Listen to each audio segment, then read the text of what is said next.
خوشیاں دروازوں کے ڈیرے ڈالے. اگر وہ ناراض ہو گئے نا تو 60 ڈاکٹر مجھ کے بھی تیرا مل کے بھی تیرا آپریشن کر کے تجھے نہیں بچا سکتے. حضرت ابراہیم بن ادھم بڑے پائے کے بزرگ, نام سنا؟ نوجوانوں اللہ کے ہو جاؤ, مانو میری بات, ہر شہر اللہ کے حوالے کر دیا. ابراہیم بن ادھم کوئی عام نہیں, سلطنت کو ٹھوکر مارنے والی ذات ہے, جس کے تخت کے پائے میں ہیرے جواہرات لگے تھے, زمرد جس کے تاج میں لگا تھا, جو سونے کے برتن میں تھا. ایک دن خدا کی محبت کا نہیں باقی. اور آئی کیسے جانتے ہو؟ سنو اور کان کھول کے سنو. بندہ جب پیدا کیا جاتا ہے نا تو اسی مٹی سے بنایا جاتا ہے جس مٹی میں اسے دفن ہونا ہوتا ہے. فرمایا گیا ہر شخص کی ناک میں اس کی قبر کی مٹی ہوتی ہے. جتنے چاہو بھی آئی پی بنگلوں میں رہ لو, قبر کی مٹی تمہاری ناک میں رکھی ہوئی ہے. جتنے چاہو بھی آئی پی کپڑے پہن لو, سمجھ لو کفن تمہارے ساتھ ساتھ ہے. خدا کے راستے تیاری رکھے. ایسا نہیں ہے بنگلے والوں کا شعور ہونا ہے اور ٹھیلے لگانے والوں کا شعور ہونا. موت سب کو آنی ہے. کچھ بھی کر لو, دو چیزوں سے چھٹکارا نہیں ملے گا, ایک قبر سے اور ایک موت سے. کچھ بھی کر لو, یہ دو چیزیں ایسی ہیں جن سے تمہیں مجھے گزرنا ہے. موت بھی ضرور آنی ہے, اللہ کرم کرے گا تو قبر کی مٹی بھی نصیب ہوگی. یہ لازم ہے, نیک کے لیے بھی اور بد کے لیے بھی, نمازی کے لیے بھی, شرابی کے لیے بھی, سچوں کے لیے بھی, جھوٹوں کے لیے بھی. فرق اتنا ہے, اچھوں کی موت اچھی ہو جاتی ہے, بروں کی موت بروں کی موت. اور بری موت یہ نہیں کہ ایکسیڈنٹ سے مرا, بری موت یہ ہے کہ مرتے وقت کلمے کی توفیق نصیب نہیں. اللہ ایسی موت سے بچائے کہ ہمیں کلمہ پڑھنے کی نوبت نہ ملے. توجہ ہے سارے لوگ. چلو آگے. حضرت ابراہیم بن ادھم بستر پہ, آپ کے روزانہ گلاب بچھائے جاتے تھے. گلاب جو خادمہ گلاب بچھاتی تھی نا, اس نے ایک دن گلاب بچھائے. اس نے سوچا گلاب پیچھے لیٹ کے تو دیکھو نیند کیسی آتی ہے. وہ لیٹ گئی, اور جیسی لیٹی خادمہ تھی, آنکھ لگ گئی. جب آنکھ لگی نا تو بس لگی رہ گئی. ابراہیم بن ادھم بستر پہ آئے, اور جب بستر پہ آئے نا, بستر پہ آئے دیکھا رے یہ لیٹی ہوئی ہے. آپ نے اٹھایا, غلاموں کو حکم دیا کوڑے برسائے گئے. اس بچی کو کوڑے مارے گئے. تیری ہمت کیسے ہوئی, میرے بستر پہ لیٹ گئی, میرے گلاب کے بستر پہ تو کیسے لیٹ گئی؟ اس نے دیکھا ابراہیم بن ادھم کو, جب مار پڑتی ہے تو روتی ہے, پھر ہنس دیتی ہے, پھر روتی ہے. ابراہیم بن ادھم نے کہا تھا وہ بات سمجھ میں نہیں آ رہی, اتنے کوڑے پڑتے ہیں, کبھی ہنستی ہے کبھی روتی ہے. رونے کا سبب تو سمجھ میں آتا ہے, لیکن ہنسنے کی وجہ کیا ہے؟ اس نے کہا تھا بادشاہ سن لے, جب تیرے کوڑے میرے لگتے ہیں تو میں درد سے رو دیتی ہوں, جب ایک خیال آتا ہے تو ہنسنا شروع کر دیتی ہوں. کا کون سا خیال کہ گلاب کی پتی پہ میں تھوڑی سی دیر لیتی ہوں تو اتنے کوڑے پڑے گئے, وہ تو پوری زندگی سوتا رہا ہے, بتا تیرا کیا حشر ہوگا. اتنا سننا تھا. ابراہیم بن ادھم کے دل میں یہ بات گھر کر گئی. تخت شاہی کو ٹکرایا, جنگلوں میں نکل گئے, اللہ کو راضی کیا, وہ اس کے ہو گئے, لب ان کا ہو گیا, تاریخ کما گئے. آپ کے نام ملنے کے لیے گئے, دریا کے کنارے پہ بیٹھے تھے, اپنے بوریے کو پھٹے لباس کو ایک سوئی سے سل لگے تھے. آپ کے نام نے کہا کہ ابراہیم بتا تجھے کیا پڑی تھی, تخت شاہی چھوڑ دیا اور یہ جنگل میں آ کر کے موٹا جوانی زندگی, بتا تو سکی کیا فائدہ ہے. وہ تخت شاہی اچھا تھا, یہ ریت کی خاک اچھی ہے. اس نے جب اتنا کہا, ابراہیم بن ادھم نے کہا کہ مامو تو نہیں جانتا ہے جو مزہ خاک میں آتا ہے وہ مزہ تخت شاہی میں نہیں آیا. کیا کہنا چاہ رہے؟ بات یہ ہے مامو, جب حکومت تھی نا اتنے لوگ بات سنتے تھے جہاں تک آواز جاتی تھی. کا جب سے زمین پہ آیا ہوں رب کی ساری کائنات میری باتیں سننے لگ گئی ہے. میں نہیں سمجھا, میں نہیں سمجھا. آپ نے یوں سوئی دریا میں پھینکی اور آپ نے فرمایا لو, ماموں نے سوئی پھینک دی, تو ماموں نے کہا ایک سوئی تھی وہ بھی پھینک دی. آپ نے کہا مچھلی ہو میری سوئی لے کے آؤ. تو ہر مچھلی جو کنارے پر آئی سب کے منہ میں سونے کی سوئیاں تھی. آپ نے فرمایا اسے میں ٹھوکر مار کے آیا ہوں, میری والی سوئی لا کے دو جو میں نے پکڑی. ایک مچھلی وہ سوئی لے کر کے آئی جس میں دھاگا بھی پڑا ہوا تھا. کہنے لگے ماموں دیکھا جب سے میں خدا کا ہو گیا ہوں کائنات میری ہو گئی ہے. ہم اپنے رب کے ہو جائیں پھر سب ہمارا ہو جائے, سب ہمارا ہو جائے. اور جب تک سسر کے آگے کتے بنے رہو گے تو مر جاؤ گے. یہ تمہاری بھیک مانگنے کی عادت ختم نہیں ہو سکتی. لڑکی والوں سے بھی گزارش ہے جو دولت کا کتا ہو اسے بیٹی دو ہی نہ. کہہ دو ہم بھکاری نہیں ہیں, ہم مستقل ہو گئے. ہم اپنی بیٹی بھکاریوں میں نہیں دیں گے, ہم اپنی بیٹی خوددار لوگوں میں دیں گے. جو آج مانگ رہا ہے, جو آج مانگ رہا ہے وہ زندگی بھر مانگے گا. اور یہ ابے جو نہیں بولے نا ان ابوں کے کارنامے اللہ معاف کرے, آخری بات سمجھتے ہے یہ ابے لوگ نہیں بولے. نقصان ہو رہا تھا 10-20 لاکھ 50 ہزار نقصان ہو رہا تھا. سنو میرے بھائی, بزرگوں سے میری گزارش ہے, آج آپ کے آگے بیٹا ہے, کل آپ کے آگے بیٹی بھی ہوگی. کل اگر آپ کی بیٹی ہوئی تو پھر کسی پیر کا تعویذ کام نہیں آئے گا.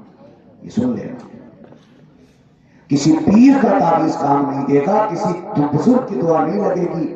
اس لیے کہ جیسی کرنی ہے ویسی کرنی ہے. تمہاری وجہ سے اگر کسی کی بیٹی روئی تو پھر اپنی بیٹی کے بھی مشکلوں کے دن گرنا شروع کر دینا. اس لیے میری آپ سے گزارش ہے معاشرے کو اتنا خوبصورت بنا لو کہ بیٹیاں مسلمان ہونے پر فخر کرنے لگ جائیں کہ شکر ہے ہماری قوم کے اندر بیٹیوں کو قیمت سے نہیں تولا جاتا ہے, بیٹیوں کو عزت سے تولا جایا کرتا ہے. کریں گے انشاءاللہ, ختم کریں گے نا ڈیمانڈ انشاءاللہ. نہیں مانگے گے نا 10-20 لاکھ بولو ہاں. اور سنو ابا لوگوں, سمدھیوں, سمدھی کے دینے سے اگر پور پڑتی نا تو میرا ایمان یہ کہتا ہی نہیں وہی رب ہے جس نے تجھ کو رحمت کرم بنایا. ہمیں بھیک مانگنے کو تیرا راستہ بتایا, تجھے حمد ہے خدایا, تجھے حمد ہے خدایا. اس لیے آپ سے میری گزارش ہے جب مانگو تو رب کے آگے رو کے مانگا, اللہ سے مانگا کرو. رب بڑا کریم ہے, رات کو 2 بجے 3 بجے 4 بجے مصلی بچھا لیا کرو, ایک نیند سو کے اٹھ جایا کرو. کام ادھورے رہ جاتے تو صبح نیند پوری نہیں ہوتی ہے. تو جو آپ صبح کو سلنڈر کی لائن میں لگنے کے لیے نیند قربان کرتے ہو نا, وہ ایک رات کبھی رب کے مصلی پہ کھڑے ہونے کے لیے قربان کرتے دیکھو. ہاں 3 بجے تک لگے رہے, 4 بجے ایجنسی بند, سلنڈر ختم, پلو کیا گدھا بن کے رکھا ہے. نتیجہ کچھ نہیں, کبھی 2 گھنٹے صرف رات میں اپنے رب کو دیکھے دیکھو. 2 گھنٹے, 1 گھنٹہ 15 منٹ, صرف 15 منٹ رب کو دیکھ کے دیکھو. رب کتنا کریم ہے, خدا کی قسم تمہیں اتنا عطا کر دے گا کہ تم کھاؤ گے نہیں, دنیا کو لٹانا شروع کر دو گے. لیکن کب؟ جب آپ مصلی پہ آ کے کھڑے ہونے کے عادی ہو جاؤ. اور جب تک یہ عادت آپ کی نہیں ہو رہی ہے آپ کو بھیک مانگنے سے کوئی نہیں بچا سکتا ہے. یہ ایک سجدہ جسے تو گرا سمجھتا ہے 1000 سجدوں سے دیتا ہے آدمی کو نجات. یہ سجدے مضبوط کرے. حضرت رابعہ بصریہ بڑے پائی کی بزرگ خاتون گزری ہیں. ہماری ماں بہنیں بیٹھی ہیں, انہیں چغل خوری سے پوچھا کریں, جہاں بیٹھ جائیں وہی بیڑا غرق کر دیں. جتنی دیر بیٹھے اتنی دیر میں نیکیوں کا جنازہ نکال دیا. ہاں لیکن حضرت رابعہ بصریہ ایک رات میں 500 رکعت نفل نماز ادا کرتے. کتنی؟ 500. یہ تو بخشی بخشائی ہے, یہ بخشی بخشائی ہے. یہ میت پر بیٹھ کے کہتی ہیں اچھا ہوا چلا گیا, بڑا مارے تھا.